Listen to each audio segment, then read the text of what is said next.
Welcome to our channel. Today we're diving into the thrilling world of Eli Roth, the master of horror and suspense. From the gruesome depths of Hostel to the darkly comedic Cabin Fever, Roth has carved his own unique path in the genre, pushing boundaries and challenging audiences along the way. Get ready to explore his top 10 movies, ranking them not just on their scares, but on their craft, their impact, and what they tell us about Eli Roth as a filmmaker. Buckle up, this is going to be a wild ride. Released in 2005, Hostel wasn't just a horror film, it was a phenomenon. This brutal, unflinching look at torture for profit sparked controversy and ignited the box office, becoming a cult classic and solidifying Roth as a major force in horror. The film's grittiness, its relentless tension, and its willingness to go there to places most horror films wouldn't dare resonated with audiences hungry for something different, something extreme. Hostel wasn't just about the gore, though. It tapped into primal fears, the fear of the unknown, the fear of being vulnerable in a foreign land, making it all the more effective. Before Hostel, there was Cabin Fever, Roth's 2002 directorial debut that introduced the world to his unique brand of horror.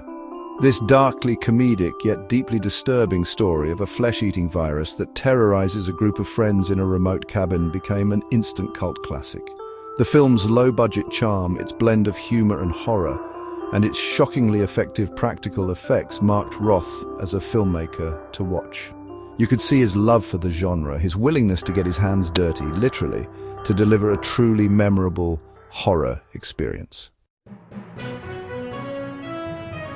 In a surprising turn for Roth, he took on the role of Donnie the Bear Jew Donowitz in Quentin Tarantino's Inglourious Basterds.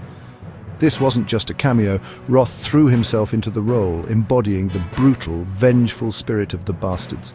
This collaboration with Tarantino showcased Roth's range as an actor and his deep appreciation for cinematic history, particularly exploitation cinema, which heavily influenced Inglourious Basterds.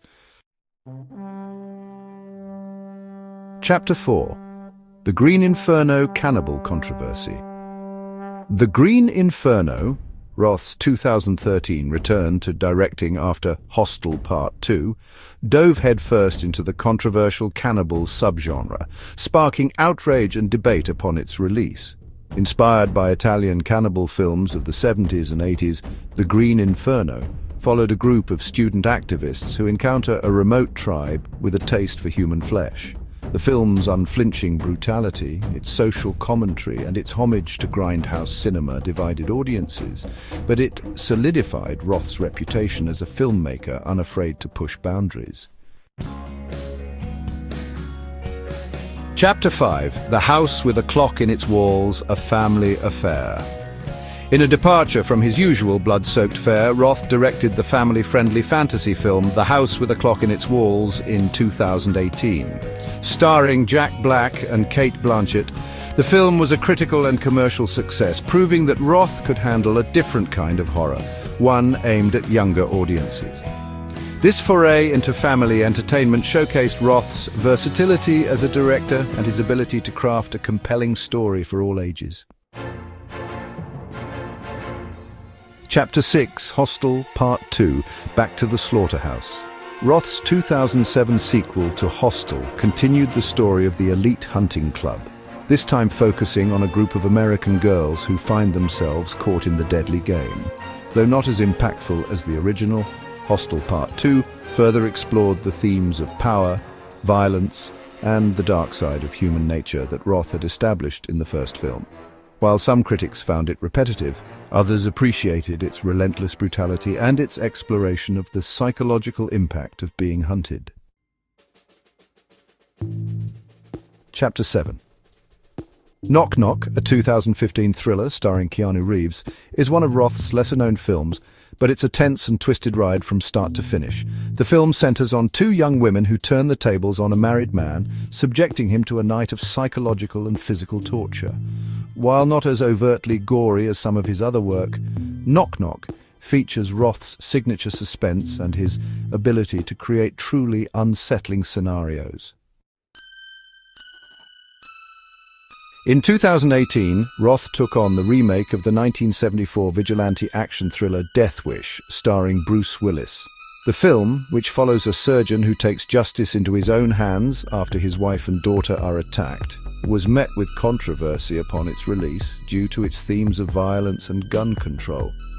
Despite the backlash, Death Wish demonstrated Roth's ability to work within different genres and his willingness to tackle challenging subject matter.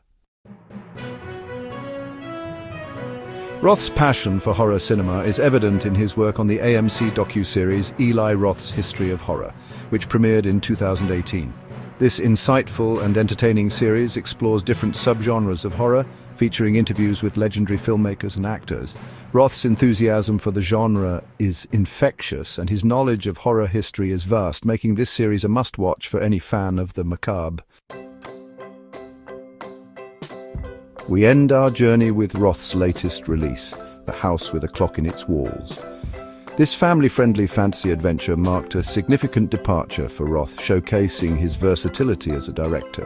While some horror fans might have been surprised by this move, it demonstrated Roth's ability to craft a compelling story for all audiences, proving that he's not just a one-trick pony. Thanks for watching.